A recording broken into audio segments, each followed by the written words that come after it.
Assalamualaikum warahmatullahi wabarakatuh. Kembali kita lanjutkan materi kita, yaitu materi fluida. Pada kesempatan ini kita akan lanjut kepada materi fluida dinamis. Materi fluida dinamis. Nah, sekarang kita akan perhatikan fluida dinamis. Dinamis itu artinya bergerak, ya, bergerak atau tidak diam. Dengan arti kata bahwasanya fluida itu sendiri bergerak, ya, bergerak sehingga terbentuk yang kita sebut dengan adanya arus, ya. Nah, sekarang untuk fluida bergerak ini, kalau misalkan di cairan, kita sering melihat air yang mengalir di sungai misalkan, atau udara yang mengalir, angin, dan sebagainya. Nah, sekarang konsep yang kita bahas di sini adalah pertama, yaitu konsep debit. Nah, konsep debit itu debit dari fluida itu sendiri. Nah, sering kita mendengar berita di televisi bahwasanya debit kendaraan yang melewati Jalan Soekarno-Hatta meningkat. Nah, debit itu adalah jumlah, kalau kendaraan berarti jumlah kendaraan yang melintasi Jalan Soekarno-Hatta pada suatu waktu, ya. Nah, jumlah kendaraan itu kalau kita masukkan ke fluida itu jatuhnya di volume. Nah, debit itu kita lambangkan dengan Q, otomatis bahwasanya debit fluida itu adalah jumlah dari fluida itu yang lewat setiap detiknya, per waktunya. Atau bisa juga kita samakan dengan luas daerah dikali dengan kecepatan, luas penampang, ya, dikali dengan kecepatannya. Satuannya apa? Nah, kalau volume satuannya adalah meter pangkat 3 per sekon. Harus sama. A kali V berarti meter kuadrat kali meter per sekon, berarti meter pangkat 3 per sekon. Jadi sama, ya. Nah, sekarang kita perhatikan bahwasanya konsep yang kedua adalah yaitu konsep persamaan kontinuitas, ya. Kontinuitas. Nah, apa itu persamaan kontinuitas? Kontinuitas itu maksudnya begini. Ketika kita memiliki penampang yang besarnya berbeda.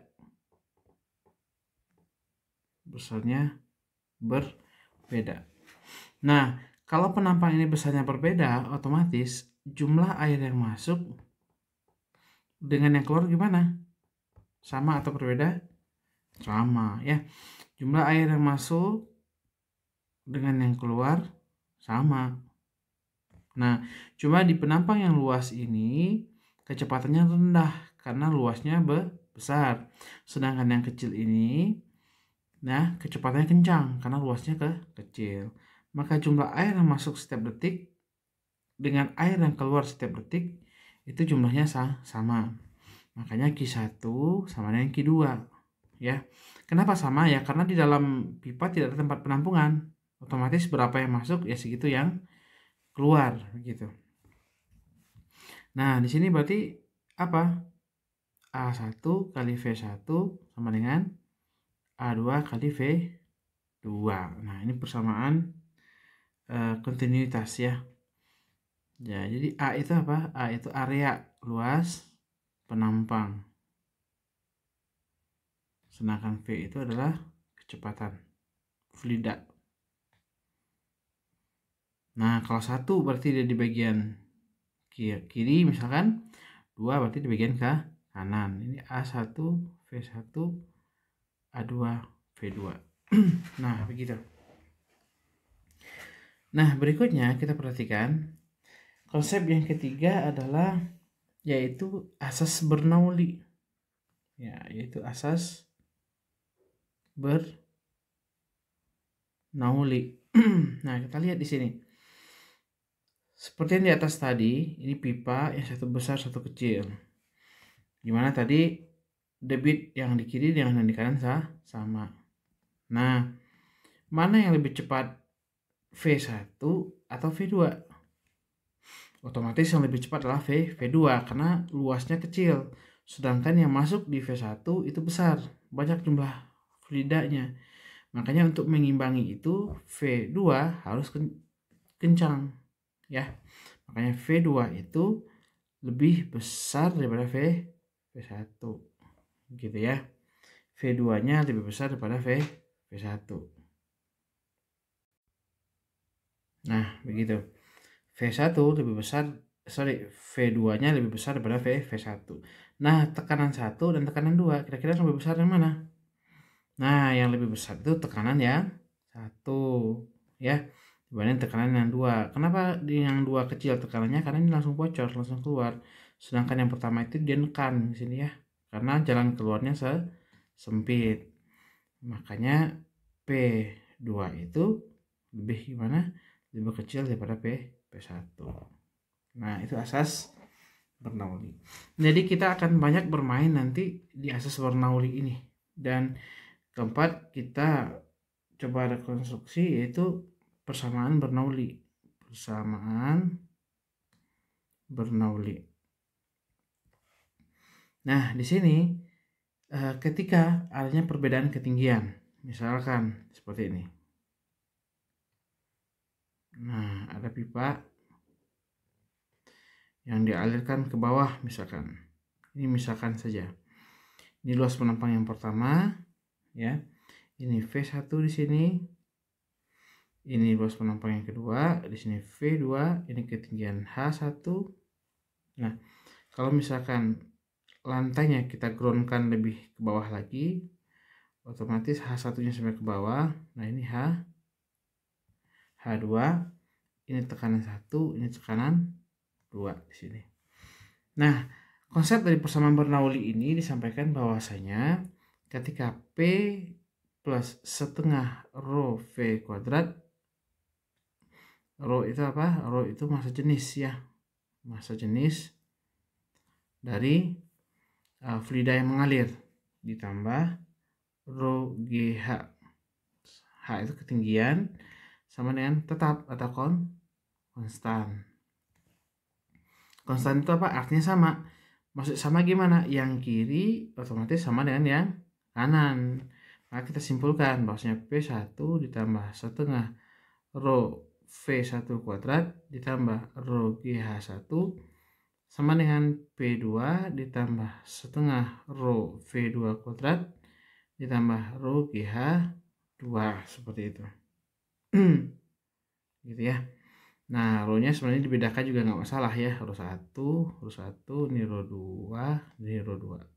Tapi kalau mengalirnya sama, airnya ya udah, berarti rho-nya sama semua ya. Ini saya kotakin. Nah, kita akan banyak bermain di sini nanti.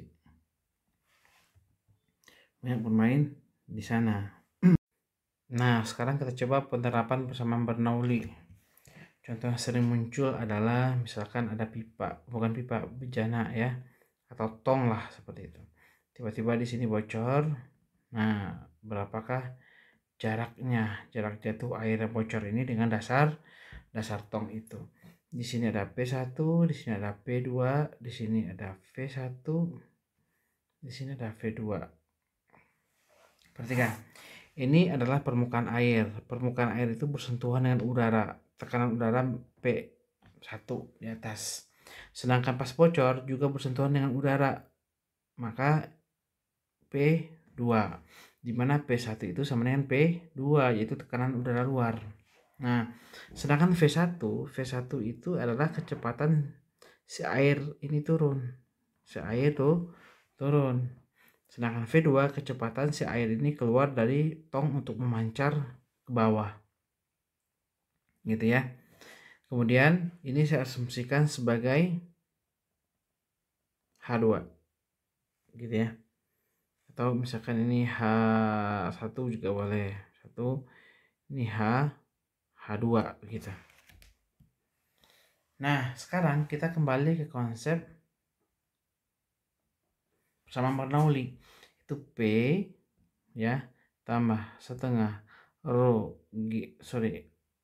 setengah rho V kuadrat tambah rho GH sama dengan P ditambah setengah rho V kuadrat ditambah rho GH. Ini kondisi tong, perhatikan. Nah, ini kondisi air yang keluar. Air yang memancar gitu ya. Nah, di mana di sini ada P1, P2 sama-sama P, maka ini bisa dihapuskan. Kenapa? Karena dia sama-sama bersentuhan dengan udara luar yang tekanannya sama pasti ya. Kemudian lagi adalah ini rho. Nah, kemudian si V1 ini airnya turun. Nah, karena bocornya kecil, maka si V1 itu kecepatannya itu mendekati 0. Maka bisa asumsikan V1 sama dengan 0. Ya. Kemudian di sini V1 sama dengan 0. Nah, untuk H-nya berapa? H itu jaraknya dengan permukaan. Ya. Untuk kondisi 2 misalkan. Ininya H2 misalkan di sini. H2 jaraknya dengan permukaan. Sorry, sini H saja ya. Kita bikin H saja, takutnya nanti salah. Nah, untuk air memancar ini jaraknya dengan permukaan berapa? Jaraknya itu H1. Di sini saya tuliskan ya. Jaraknya H1. Nah, sedangkan V untuk air ya jaraknya di sini ya, di tempat yang dia turun ini. Nah, ini jarak dengan permukaan ya 0 ya. Di 0. Enggak ada jarak artinya. Makanya kita simpulkan jadi setengah rho V kuadrat saja.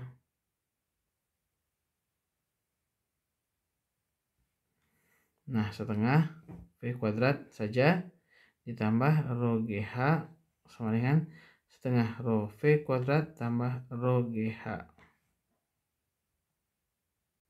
Nah, sekarang V-nya habis, rho GH-nya habis, V ini 0 sama dengan setengah rho V-nya apa? V2 ya. V2 kuadrat ditambah rho GH1 gitu ya. 1, 2 itu sebagai simbol saja, jangan bingung. Nah, ini kenapa 2, ini kenapa 1. Nah, jangan bingung ya. Ini saya simbolkan dengan V1 itu air turun, V2-nya dengan air keluar. V1 air turun, V2-nya air memancar. Nah, sedangkan H1 jarak bocor dengan permukaan. Bocor dengan permukaan air ya. Sedangkan H2 jarak bocor dengan dasar tong ya, dasar tong itu dasar bejana bisa juga, dasar bejana.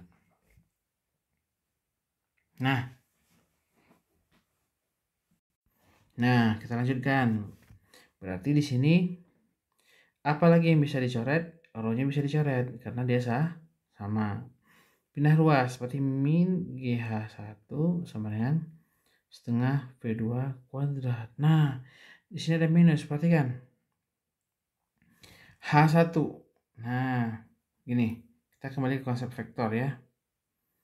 Kembali ke konsep vektor. Sekarang, gini. Ketika ada bocor, kalau standarnya permukaan, ya, berarti H1 itu kedalaman dong, ya. Kedalaman itu H-nya berarti minus. Nah, karena arahnya ke bawah.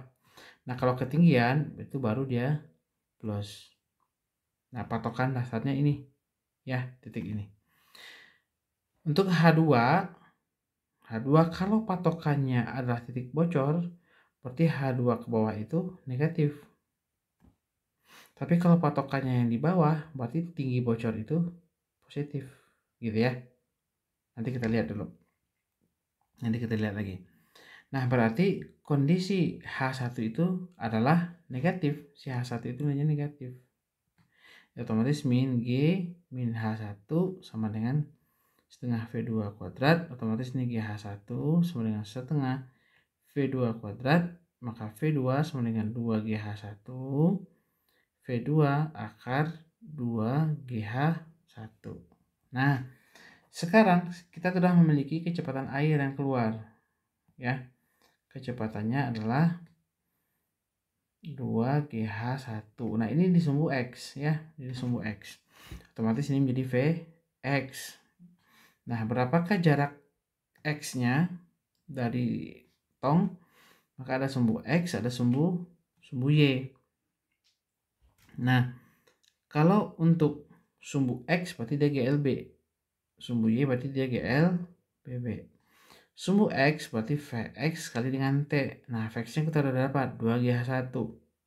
Ya, akar ya, 2GH1. Masuk sini, akar 2GH1. Sedangkan T-nya kita belum dapat. Nah, kita cari nilai T dari GLBB. Di sini ada ketinggian H2. Nah, sekarang pertanyaannya H2 itu negatif positif. Nah, sekarang untuk GLBB acuan kita tetap tanah atau ground ya, ground. Maka si bocor ini ke atas. Nah, maka ketinggian si bocor H2, berarti H2-nya positif. Ya, berarti H2 sama dengan V0Y kali T ditambah karena dipercepat setengah GT kuadrat. Jadi H2 sama dengan V0Y-nya berapa? V0Y-nya atau V0Y atau VY sama dengan 0. Karena komponen kecepatan di sumbu ini cuma di sumbu X saja. Ya, karena dia memancarnya horizontal, tidak ada komponen kecepatan di sumbu Y. Berarti V0Y-nya 0 ya. 0 tambah setengah GT kuadrat. Nah, maka ini menjadi H2 sama dengan setengah GT kuadrat. Maka T sama dengan akar 2H2 per G. Maka kita masukkan ke atas menjadi apa? Akar 2GH1 dikali akar 2GH2. Maka hasilnya bagaimana? Akar 4G kuadrat H1H2 Kx sama dengan 2G akar H1H2. Nah, ini formulasi rumus jadinya saja ya. Ini jangan dihafal, yang penting tahu bagaimana cara mencarinya. Nah, itu yang paling penting. Karena soal itu bisa saja dibalik-balik nanti. Misalkan contohnya ini bejana. Nah, ternyata bocornya gini. Tak sudut 30 derajat. Nah, maka ini gimana? V0-nya ada, V0 X ada, V0 Y ada. Atau misalkan dia di ketinggian tertentu. Nah, ini toren misalkan. Bocornya seperti itu pada ketinggian H. Nah, pertanyaannya berapakah jarak ini dari dasar toren? Nah, kalau misalkan ini diketahui X1, X2, nah ini X berapa? Gitu ya. Jadi harus paham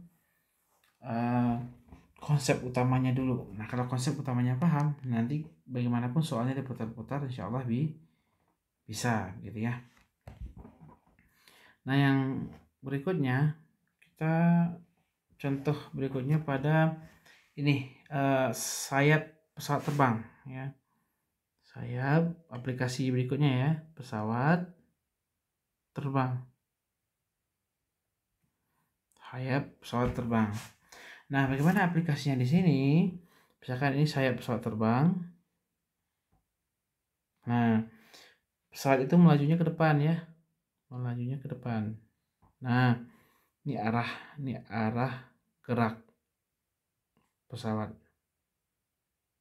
Nah, sekarang di sini ada udara yang menabrak sayap pesawat itu. Sebagian dialirkan ke atas, sebagian diteruskan di bawah. Nah, otomatis di sini akan terdapat ruang yang tekanannya kecil. Nah, di sini ruang yang tekanannya kecil. Ini misalkan P1, ini P2. Ya. Maka tekanan P1 itu lebih kecil daripada P2. Sedangkan kecepatannya gimana? Kecepatan di atas ini lebih kencang ya. Lebih kencang. Maka ini V1, ini V2. Artinya apa? V1-nya lebih besar daripada V2.